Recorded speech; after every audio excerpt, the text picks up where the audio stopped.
Hello, আজকের আলোচনার বিষয় স্ক্যান ইন প্রেগন্যান্সি। স্ক্যান মানে হচ্ছে আল্ট্রাসাউন্ড স্ক্যান, আল্ট্রাসোনোগ্রাফি। আপনারা আমাদের এরকম প্রশ্ন প্রায় জিজ্ঞেস করেন, আমরা প্রেগন্যান্সিতে কতগুলো স্ক্যান করতে পারি, প্রেগন্যান্সিতে স্ক্যান সেফ কি না, এবং স্ক্যান বাচ্চার ওপর কোনো ক্ষতিকারক প্রভাব ফেলতে পারে কি না, স্ক্যানে তো একটা রে ইউজ হয় ইত্যাদি। উত্তরটা হচ্ছে না, স্ক্যানে কোনো রে ইউজ হয় না এবং এটা একদম নিরাপদ।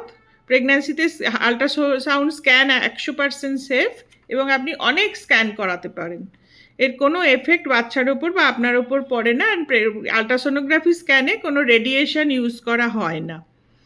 এবার আপনি প্রেগন্যান্ট হওয়ার পরে আপনাকে কতগুলো রুটিন স্ক্যান আপনাকে করাতেই হবে। তাছাড়াও এমার্জেন্সি স্ক্যান বলে একটা ব্যাপার আছে, করাতে হতে পারে যে কোনো সময়ই, কিন্তু যেটা রুটিনলি আপনাকে করাতেই হবে 5টা থেকে 6টা স্ক্যান আছে। আপনি প্রথম প্রেগন্যান্ট হলেন, বাড়িতে ইউরিন প্রেগন্যান্সি টেস্ট করে দেখলেন পিরিয়ড মিস হয়েছে, আপনি কার্ড টেস্ট করে দেখলেন যে প্রেগন্যান্সি পজিটিভ। তখন আপনি আপনার চেনাশোনা গাইনোকোলজিস্টের কাছে গেলেন এবং তিনি আপনাকে প্রথম যে স্ক্যানটি করতে দেবেন তার নাম হচ্ছে আর্লি প্রেগন্যান্সি স্ক্যান। এর একটা মোটামুটি সময় থাকে, সময়টা হচ্ছে 6 থেকে 8 সপ্তাহ। 6 সপ্তাহের আগে করলে খুব ভালো করে যে দেখা যায় সেটা নয়, যে প্রেগন্যান্সিটা আল্ট্রাসাউন্ড মেশিনে দেখার জন্য একটু সময় দিতে হয়। আর কি দেখা হয় প্রথম স্ক্যানটায়? প্রথম হচ্ছে বাচ্চাটার পজিশনটা ঠিক জায়গায় আছে, ইমপ্লান্টেশনটা ঠিক জায়গায় হয়েছে। আর দ্বিতীয়ত যে ফিটাল হার্টবিট সেটা নিজে নিজেই আসে, এটা একটা ন্যাচারাল প্রসিডিওর। কিছু কিছু মানুষের একটু দেরি হয় ফিটাল হার্টবিট আসতে, তখন তাকে আবার 14 দিন পরে স্ক্যান করে দেখতে বলা হয়, তখন ফিটাল হার্টবিট চলে আসে। একটা নির্দিষ্ট সময়ের পরে ফিটাল হার্টবিট না এলে তাকে মিসক্যারেজ বলা হয়। এবং সেই জন্য অনেকেই অনেক সময় গাইনোকোলজিস্টরা প্রথম স্ক্যানটা 7 থেকে 8 সপ্তাহের মধ্যে করাতে পছন্দ করেন। এবার যদি পজিশন দেখতে হয় তাহলে স্ক্যানটা একটু আগে করাই বাঞ্ছনীয়, যে প্রেগন্যান্সির স্যাকটা ঠিক জায়গায় আছে কিনা। প্রেগন্যান্সিটা ইউটেরাসের মধ্যে হওয়া উচিত নর্মালি, সেটা ইউটেরাস একটা হলো অর্গান, তার মধ্যে একটা ক্যাভিটি থাকে, প্রেগন্যান্সিটা সেখানে বাড়ে। প্রেগন্যান্সিটা ইউটেরাসের ক্যাভিটির মধ্যে বাড়ে। 2% কেসে এটা প্রেগন্যান্সিটা ইমপ্লান্টেশন ভুল জায়গায় হতে পারে, outside uterus, most commonly in Fallopian tube, তাকে একটোপিক প্রেগন্যান্সি বলে, সেটা বিপজ্জনক। পজিশনটা দেখার জন্য একটু আগে স্ক্যানটা করাই বাঞ্ছনীয়। এটা গেল আর্লি প্রেগন্যান্সি স্ক্যান। এর পরের স্ক্যানটার নাম হচ্ছে এনটি স্ক্যান, তার সময়টা হচ্ছে 11 সপ্তাহ থেকে 13 সপ্তাহ। এই সময়ের মধ্যে এনটি স্ক্যানটা করা হয়। এটা বাচ্চাটার কোনো স্ট্রাকচারাল অ্যাবনর্মালিটি থাকলে এনটি স্ক্যানে অনেক সময় ধরা পড়ে যায়। এনটি মানে হচ্ছে নিউকাল ট্রান্সলুসেন্সি, ফিটাসের ঘাড়ের কাছে একটা থিকনেস মাপা হয়, সেইটা ঠিকঠাক ন্যাজাল বোন এগুলো ঠিকঠাক আছে কিনা দেখা হয়। এইটা ঠিক হলে, এই স্ক্যানটা ঠিকঠাক রিপোর্ট এলে আপনি প্রেগন্যান্সির জন্য এক ধাপ এগিয়ে গেলেন, যে সব কিছু ঠিকঠাক চলছে। আর একটা জিনিস দেখা হয় এনটি স্ক্যানে, যে তারা একটা এক্সপেক্টেড ডেট অফ ডেলিভারি দেয়, সেই ডেটটার সাথে, এনটি স্ক্যানের এই ডেটটা খুবই ইম্পর্টেন্ট, এই ডেটটার সাথে আপনার যে এলএমপি ডেট সেই অনুযায়ী যে ইডিডি দেওয়া হয় সেই দুটোকে তুলনা করে একটা ফাইনাল ডেট করা যায়, যে এরকম সময় আপনার ডেলিভারিটা হওয়া উচিত। এখন এনটি স্ক্যানের সাথে আমরা অনেক সময় একটা ডবল মার্কার টেস্ট করেও দেখে নিই, যে দুটো ট্যালি করানো হয় যে সব কিছু ঠিকঠাক আছে। 100% তো বলা হয় না কোনো রিপোর্টে, 100% কেউ বলে না, তবে দুটোই ঠিকঠাক থাকলে আমরা ধরে নিতে পারি যে প্রেগন্যান্সিটা ঠিকঠাক চলছে। এনটি স্ক্যানের পরে যে স্ক্যানটা করানো হয় তার নাম হচ্ছে অ্যানোম্যালি স্ক্যান। অ্যানোম্যালি স্ক্যানের টাইমিংটা হচ্ছে 19 উইকস থেকে 22 উইকস।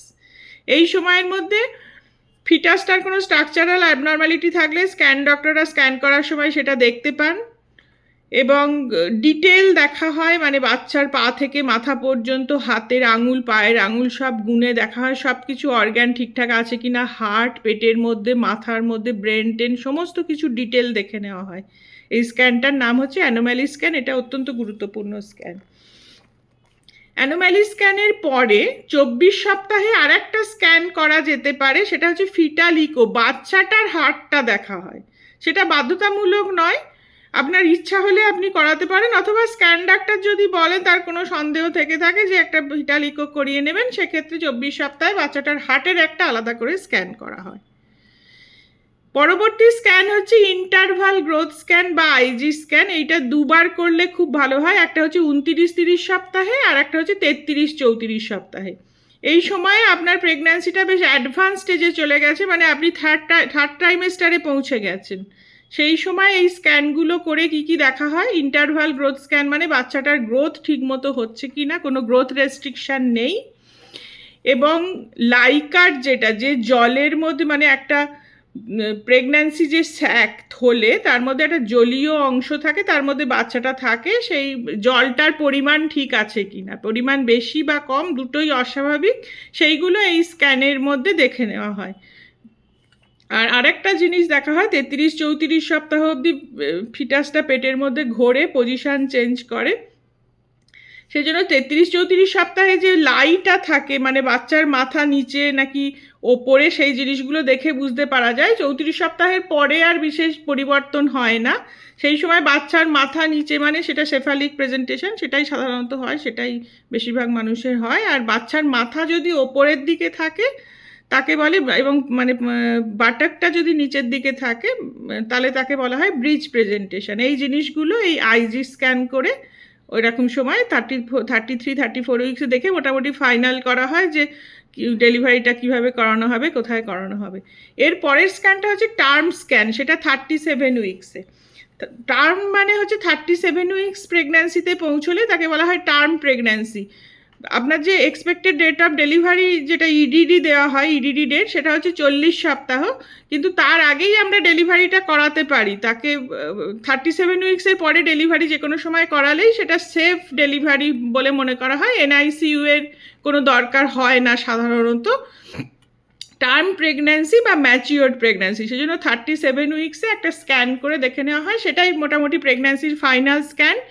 কি দেখা হয়, বাচ্চাটার ওজন কত, সেটাই মোটামুটি বার্থ ওয়েট বলে ধরে নেওয়া হয়। 200-300 গ্রাম এদিক ওদিক হতে পারে, যেটা স্ক্যান মেশিনে ডাক্তার পাচ্ছে। আমরা পরের বাচ্চাটা জন্মানোর পরে তার ওজনটা নিয়ে সেটা মিলিয়ে দেখি কিছু ডিফারেন্স হলো কিনা, সামান্যই ডিফারেন্স থাকে। এবং প্লাসেন্টা কোথায় আছে, বাচ্চার মাথা ওপরে আছে না নিচে আছে, এই সব দেখে আমরা টার্ম স্ক্যানটার থেকে একটা ডেট দিই এবং দিনক্ষণ ঠিক করি যে এই সময় এইভাবে ডেলিভারিটা করানো হবে। এগুলো হচ্ছে রুটিন স্ক্যান ইন প্রেগন্যান্সি। এছাড়াও এমার্জেন্সিতে, যে কোনো এমার্জেন্সি সিচুয়েশানে যে স্ক্যান করা হয় তাকে বলা হয় এমার্জেন্সি স্ক্যান। সেটা কি না, যে কোনো সময় কোনো ব্লিডিং বা স্পটিং হচ্ছে প্রেগন্যান্সিতে, সঙ্গে সঙ্গে স্ক্যান করে দেখতে হবে কোথা থেকে ব্লিডিংটা হলো, কেন হলো। সেটা ইগনোর করা একদমই অনুচিত। এনটি স্ক্যান আর অ্যানোম্যালি স্ক্যানের মধ্যে একটা বেশ বড় টাইম গ্যাপ থাকে।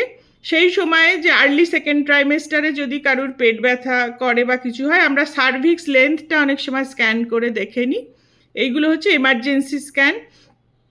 অ্যাডভান্স স্টেজে বাচ্চা কম নড়ছে বা বেশি নড়ছে, এগুলো সবই এমার্জেন্সি সিচুয়েশান বলে গণ্য করা হয়। যে কোনো সময় ব্লিডিং, লিকিং, ওয়াটার ব্রেক, এই জিনিসগুলো হলে সঙ্গে সঙ্গে স্ক্যান করে দেখা উচিত। সেগুলো হচ্ছে এমার্জেন্সি স্ক্যান।